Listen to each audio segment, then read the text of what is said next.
Hey y'all, Olivia Hermosa from TikTok. If you like those true crimes and verified stories, make sure you smash that like and subscribe button to Petty Tupac TV.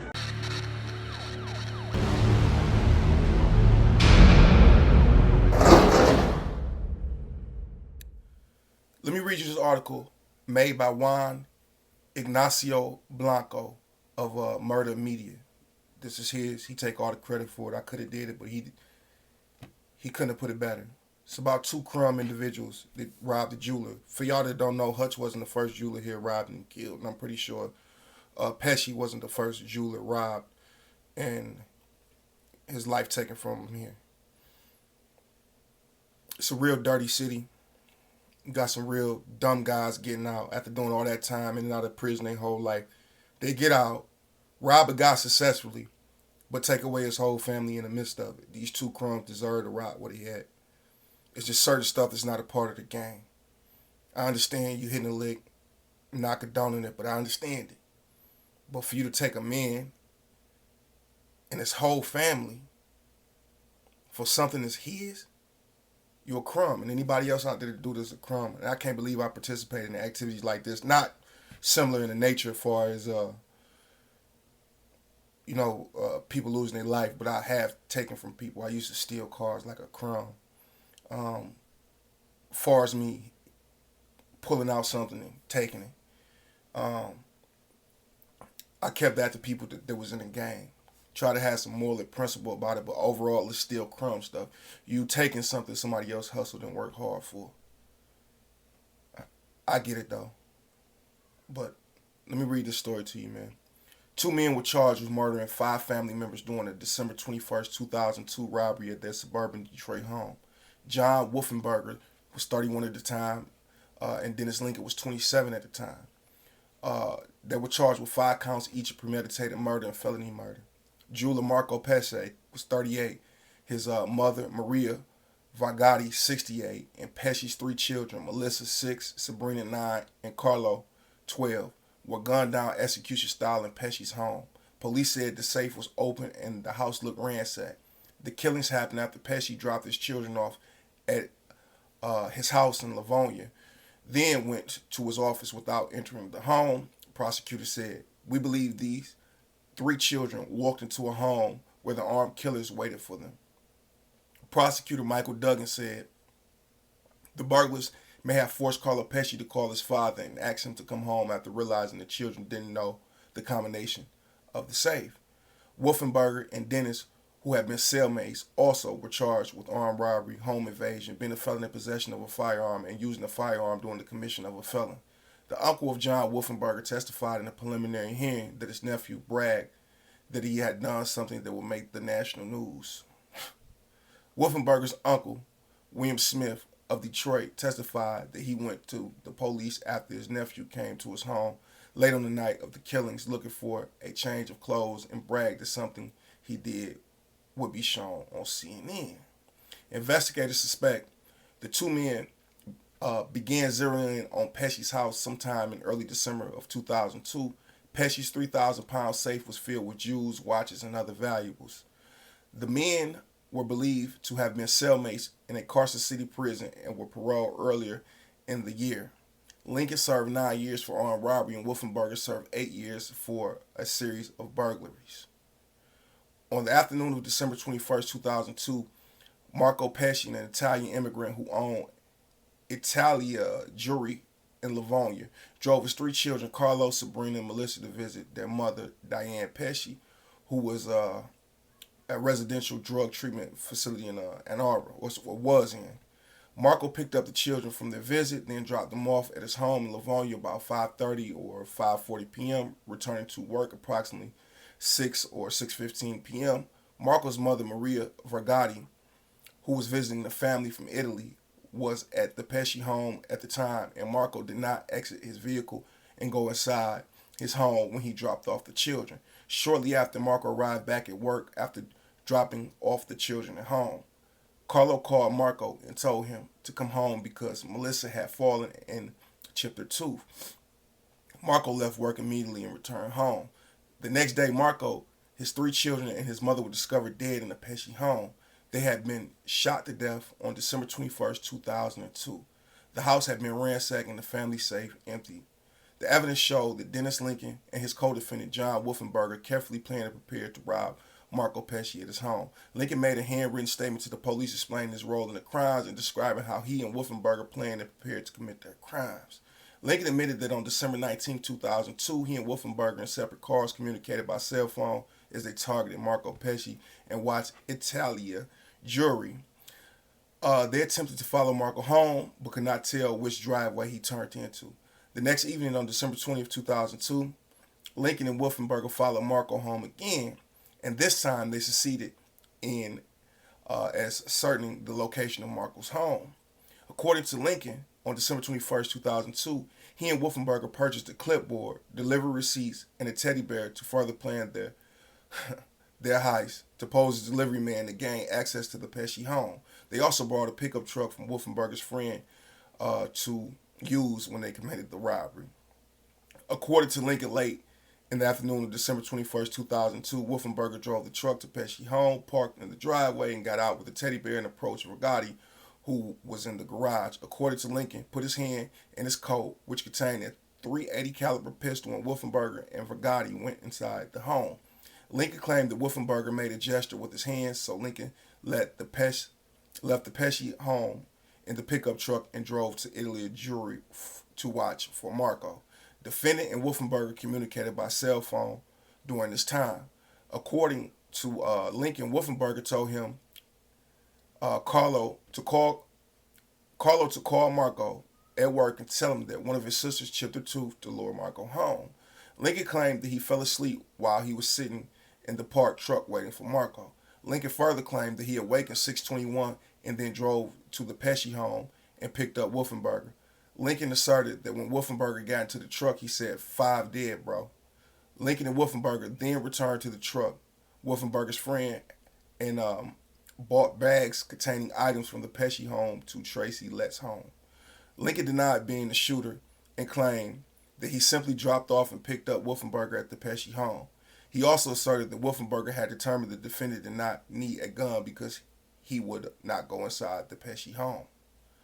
An investigation goes inside, the shocking crime it is. For years, Marco Pesce makes jewelry. He's the popular owner of a local shop in Livonia Strip Mall, and is here. 2 ex-cons wait, watch plotting to follow the businessman home to rob him. Now, for the first time, the local 4 defenders give you a personal glimpse into the Pesce's private lives.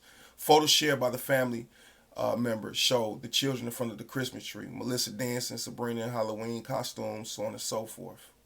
Dead Marco and son Carlo pretended to hold up the Leaning Tower of Pisa during a family trip to Italy. In another photo, Marco gets kissed from his mother Maria. In the plot lasting just a few short days, all 5 lives will be stolen in that home robbery, looking for cash, jewels. That's not a sad story. Hard-working man, come home. Could have just robbed him, tied him up, left him alone. You took his stuff. That's bad. That's bad enough, but dude had to go take his life.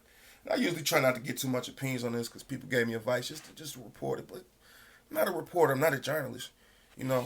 I got insight and feelings about things too, but I'm not going to get too detailed in it because people could look at what I've done in life and judge me by it. But I would never do nothing like this. Ever. Some children for some Jews, man. These guys wasn't even out a whole year. Lincoln tried to tell on his homeboy to make it. This what guys are doing when they get caught up. They'll go do a robbery. Somebody gets smoked. For example, let me give you an example. This BMF guy. I'll do a story on that too. So this pretty popular barber on the North End named Rob.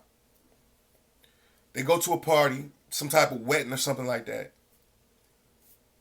Fight break out. He get beat to death. Now, the BMF guys know that these witnesses or a witness worked near the barbershop. So they followed him home, went to the barbershop, followed him home. Maybe 4 of them. Or 3 of them. Pull up, spray dog down, kill him. The guy in the back seat, I forget his name. I'm do a story on it. They get caught up. He tells the police. This is how stupid he is, right? They trick him in. Hey, you talk first. Yeah. So they trick him into this. He say, well, I shouldn't have a premeditated murder. I shouldn't have an attempted murder. I should have an aiding and abetting on the low end. This is what he trying to negotiate, right? He said when we pulled up, they shot, my gun jammed. So I didn't shoot him. I didn't kill him.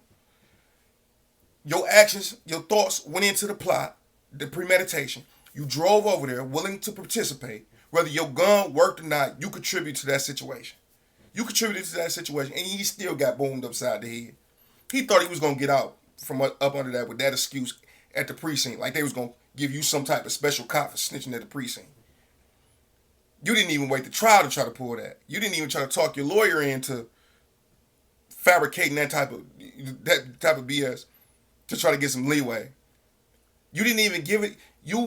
They could have beat the thing, right? They only identified the truck. They didn't really have a bunch of identification on who the people were. 100% accuracy. Got the guys. He cracked. Right? Give up the whole gang thinking he gonna get off. He gonna get a bond. That was almost 12 years ago. He's still in the pen right now. And I think he got like 30 to go, 25 to go or something like that.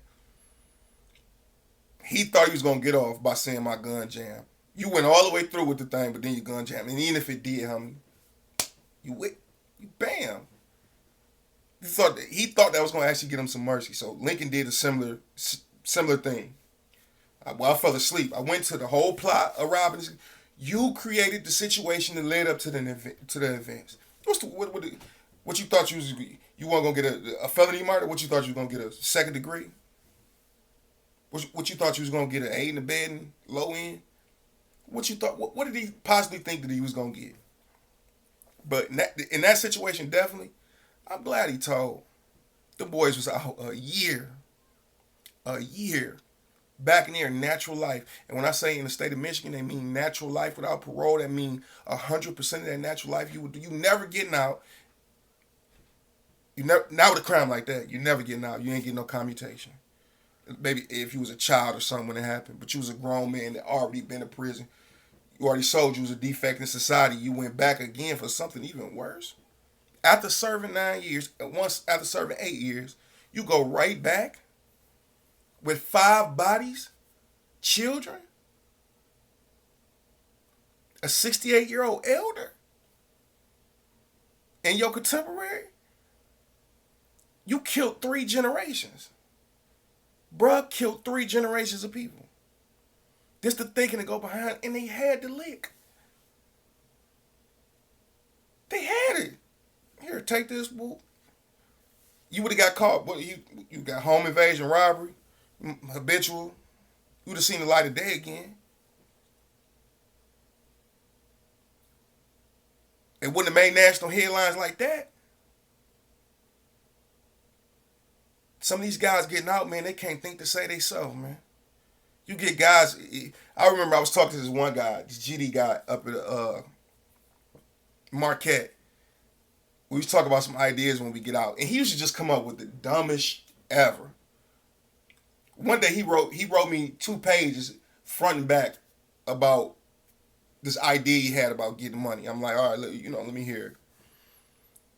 He say, "Well, we gonna start doing." I'm thinking, what do you mean we? What we gonna start doing? This ain't my type of hustle. I can hit the block with it. He say, we gonna start kidnapping pharmaceuticals daughters. We gonna start taking them for hostage. They gonna pay us the money. We're gonna keep them in it even longer after they pay us the money, the family. And then we're gonna have the government pay us. We're going to get them to Somalia some type of way. We're going to get over there, no extradition laws. We're going to be cool. We're going to have the Somalis middleman a deal and cut them in on it. We're going to, these people, these big pharmaceutical companies, so on and so forth.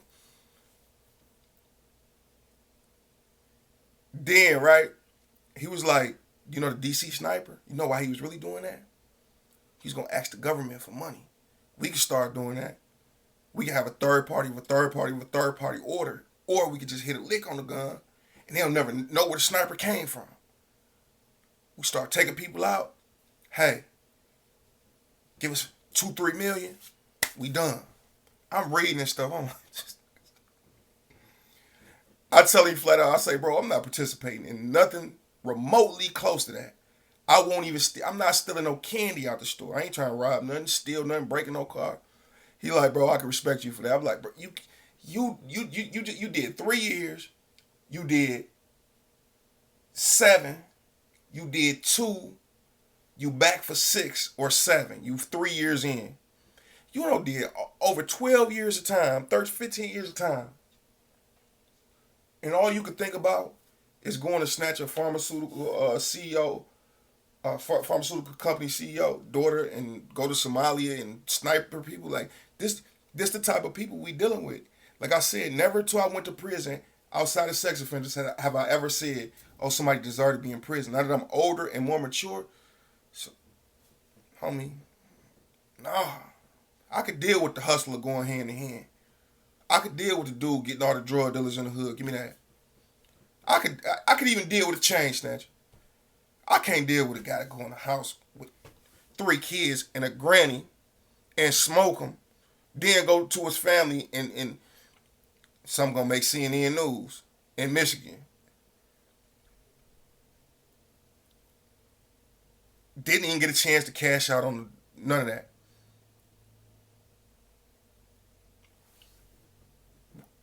What are you thinking? I knew about this story a long time ago. I just thought to bring it up. See, this is the difference when we do stuff over here, or I do stuff over here. Ain't nothing wrong with the internet research. We ain't knocking nobody's hat, but I've heard the story, so I can go back and say, oh, that was dog name in prison. Let me look him up, look up his case. Oh, that's the story I got. Well, I could bring somebody in to vouch because I was really outside. I'm gonna get the juicy stories, the insides and outs of it because I can reach to the people. I ain't too big. It's only gonna get better and better, especially when I figure out this whole format thing and making videos look better. Gonna put a little bit more effort into that. But hey, hope y'all enjoy. If you made it this far in, if you don't press like, something wrong with you. Just press like. Just press the like button. Share it for me too. If you want to. Really get on that. Share it for me. Peace and blessings be upon y'all, man. Big old 5.